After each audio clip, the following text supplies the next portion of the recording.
Hello there, this is 10-minute talks where I talk for 10 minutes and post whatever is usable. Jeans is on the docket for today. What a high-octane upload after a somewhat long hiatus.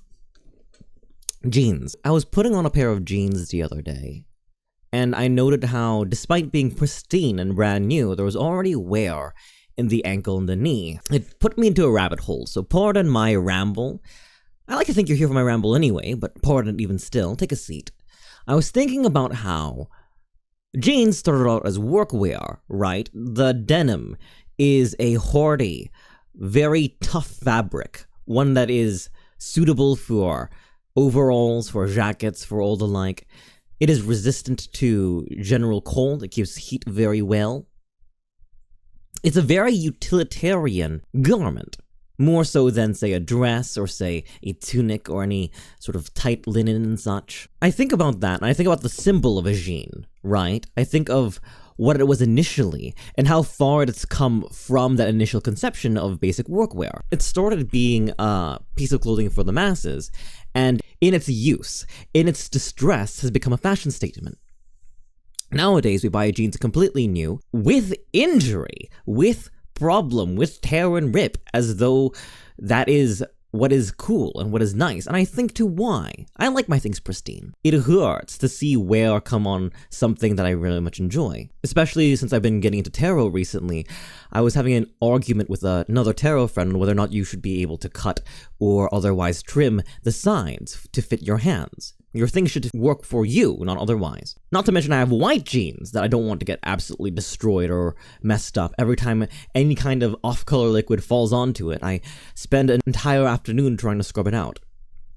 So why do we buy jeans that are already distressed, roughed up, or otherwise damaged? Well, I think about the symbol again. I think about the workwear, this fabric, this ubiquitous piece of clothing that we've taken on as a kind of fashion statement. How far it's gone from its original symbol, and how it's turned into something transformed, really, into the aesthetic of wear. The aesthetic of having been used. In the 2010s, there was a big hubbub across parents who did not want to buy their kids jeans that looked like they were already well worn, that they looked like they were plucked off the legs of someone who was unhoused. And it was all the rage for teens back in the day, for kids back in the day. Ripped jeans, skinny jeans, all that kind of such. I never liked jeans, personally. The texture scratches my legs, but eventually I've gotten numb enough to the texture, acclimatized to it, that I no longer care. Teens wanted to look cool, and what looked cooler than wearing something that was absolutely beat up? Despite not having earned the wear, despite not having used the item, they buy it already with that appearance, because there is something to that, the look, the appearance, the aesthetic of wear. I bent a couple of my tarot cards the other day. It was a bit painful, but I reminded myself that a worn deck, a well-used deck, is a loved deck. We love having things that look well-used, well-worn, well-loved. We like antiques, and I think the reason why I had to amend with 2010, people were very careful about buying things that were used, is that nowadays it's all the rage. Being well-used is a signifier, is a sign, is a symbol of something's durability. We buy jeans that look roughed up because we know they've been through a lot. Or we buy literal jeans that have already been roughed up. Vintage, because they've been through a lot and will likely persist. I was alarmed somewhat. Because what we're seeing in real time, and this has already happened in the past however many times, the fact that I'm noticing it now, I'm not the first one to call it out. We're noticing how lived, used, real tangible things slowly turn into something that is simply the image or representative of that thing. I believe we're speaking to semiotics right now, but if I'm being perfectly honest, I couldn't give you an academic definition. Signifier, sign, all the like. We've become accustomed to seeing something as a thing without having to interrogate what is underneath. A movement I think of as punk, right? Generally anti-establishment, entirely built off of what was easily attainable and manageable. The reason that punks wear big ol' heavy stompers is not because they were cool in the first place, but because there were a lot of them around. They were work boots. They lasted long, which means if you were to get into an altercation, they would likely last you through that. And they were ubiquitous.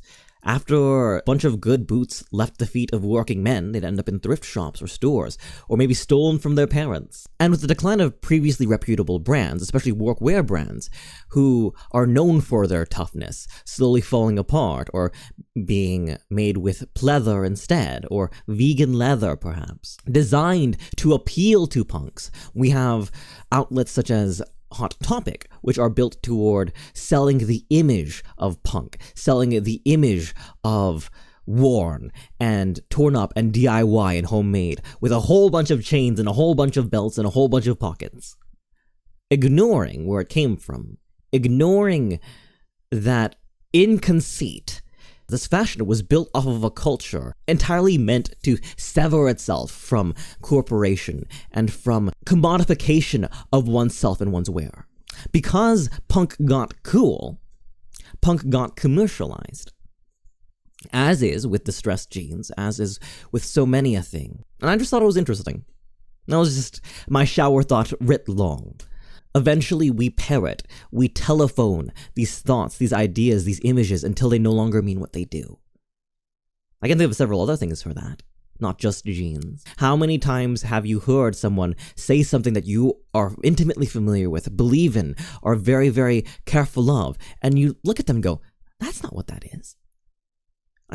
I know that thing. I participated in that thing. That thing was me.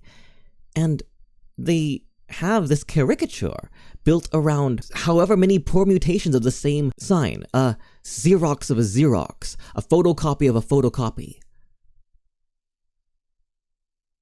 I think what entirely inspired this is this sort of permutation of a battle jacket, right? Traditionally, punks will sew patches onto their battle jackets, make them all interesting, flavor them with their own. Every patch is either homemade or made by another person in their basement over hours of painting and mulling over. And when I saw people who were meant to be punk, meant to present themselves as punk, I couldn't help but feel as though their battle jackets were so clean. Something you could merchandise. Something wholly in its ubiquity, in its consistency, loses its uniqueness, loses its identity, is wearing the skin of punk.